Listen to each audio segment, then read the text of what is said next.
Hello and welcome to a guide that we've put together on personal statements that will talk you through the basics that you need to know when you're beginning this process.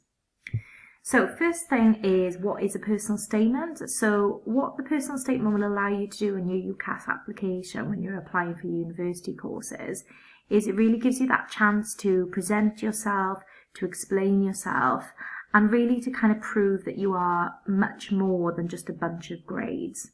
Obviously, your grades are going to be very important in obtaining the offers for university places, but there will be many people that will be applying with your exact same predicted grades.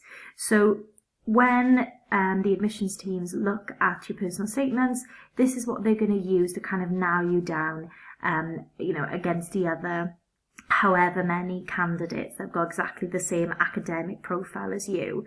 So it's a really important piece of text to set yourself aside. And what you're trying to do here is essentially give your admissions teams a smile. And by a smile, we mean show your ambitions off to them, show your skill set, explain to them what your motivations are behind wanting to do the course you're applying for. Explain to them your interests, both academic and non-academic. Tell them about all the learning you've undertaken and what exactly you've learned and how you've developed. And then lastly as well, tell them about the experiences you've had in order to support and evidence all of the above. Now, you're not going to be able to just thrash this out and just write it in one sitting. It's a process, and the more time you think about it, the better the first draft of your personal statement will be. So before even thinking of putting pen to paper and writing your actual thing, these are the steps you need to take first of all. I would begin by researching the courses that you're interested in. So at the moment you might have a vague idea that you'd like to study something to do with business, or you think you'd like to pursue English in some way, but you don't know exactly what course you want to do yet. You need to know exactly what courses you're applying for before you're in the position where you can really make good stead with your personal statement. So research the courses, and then even when you know what kind of course you want to do a bachelor's in the arts in history, or you want to do a joint honours in law and international law, then you need to look at specific courses on specific university websites to actually have a look at the modules that they involve, and to look at whether those are the things you're interested in, and to also compare how the modules differ between university to university. Once you've done your research then, you will know what you're actually talking about and what you're really applying for. There's no good starting the process of writing your personal statement without this, because that's going to be really obvious to the admissions teams if you don't know what you're talking about. The next thing then to think about once you know what you're applying for is to consider your ambitions and your goals. Do you know exactly what you want to do with this university course in the future? If you do, fantastic, then jot down some ideas to do with this, and it's a really nice little touch to put in your personal statement. But if you don't, that's absolutely fine as well. Then think about maybe shorter term goals in what you would like to achieve by gaining that degree, what you think you can achieve along the way, without really maybe thinking about what's going to come after it. After doing that then, you want to think about what is the source of your inspiration and your motivation for studying this in the first place. Was there a light bulb moment in your childhood, or even, very recently, that you finally had that spark where you thought, yes, this is what I want to do, this is definitely what I want to study? That's a really sometimes magical moment, or a really important moment to talk about in your personal statement. So try to think about where this motivation, where the inspiration came from. Was it a particular person? Was it a particular event or particular experience, or studying something in particular in the classroom that led you to really, really want to do this? And then you want to think about yourself inside the classroom. What are you like as a learner? What have you got to bring to an institution like a university? What aspects of the course that maybe you've studied in GCSE and A-level that's relevant to your degree have you excelled in? What have you been interested in? And then also, you outside of the classroom, what have you done outside that's of interest to the admissions team? Have you undertaken MOOCs? Have you done work experience that's really relevant? Do your hobbies and interests show things about you that's really important in the makeup of you as a person and how you will be as a learner at the university as well. These are all things you want to think about, and you might want to jot them out in mind maps or make notes or speak to the people in your lives about them as well to get some advice on them. Okay, I would definitely, speak to the people who know you best, speak to your subject teachers, speak to your friends, speak to your family members, and ask them what they think about you in some of these areas here. They sometimes know a little bit more about you from what they've observed than you know yourself, so that can be a real big help. Okay, moving on then, in terms of the format of the personal statement, when we do come to the stage where you're ready to start putting a first draft together, then you need to obviously remember that you're using paragraphs and to vary your sentences to keep your writing clear, organised and engaging.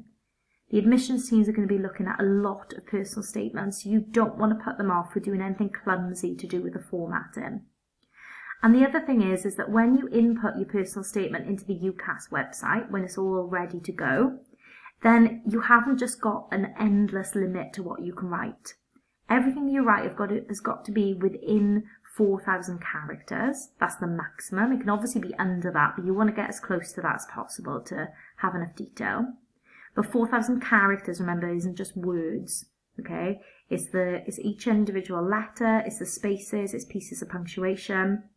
But you can do a character count when you're working away on Microsoft Word, so keep an eye on that as you go along. And also on the UCAS website, there's a limit then. Those 4,000 characters have got to be within 47 lines.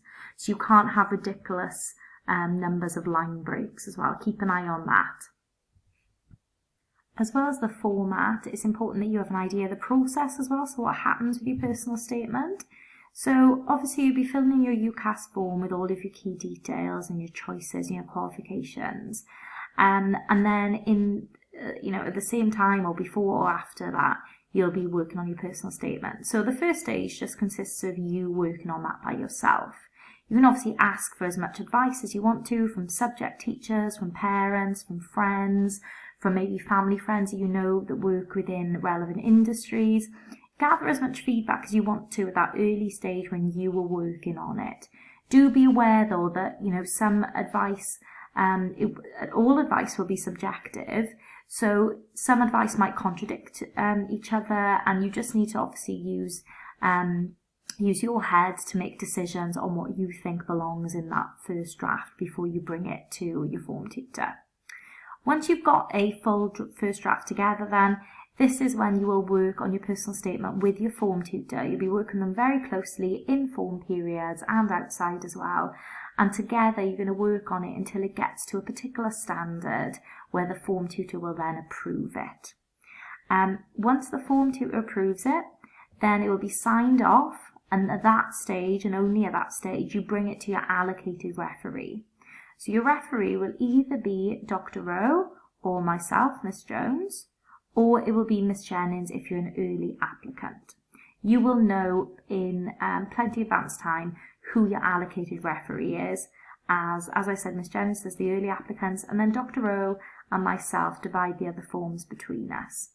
And then what you will do is you will bring your approved personal statement that's been approved by your form tutor to us, and then we will work with you closely again to really perfect it and get it to a standard where it is really showing off your best assets and is going to give you the best chances of obtaining an offer from the universities you want to get offers from.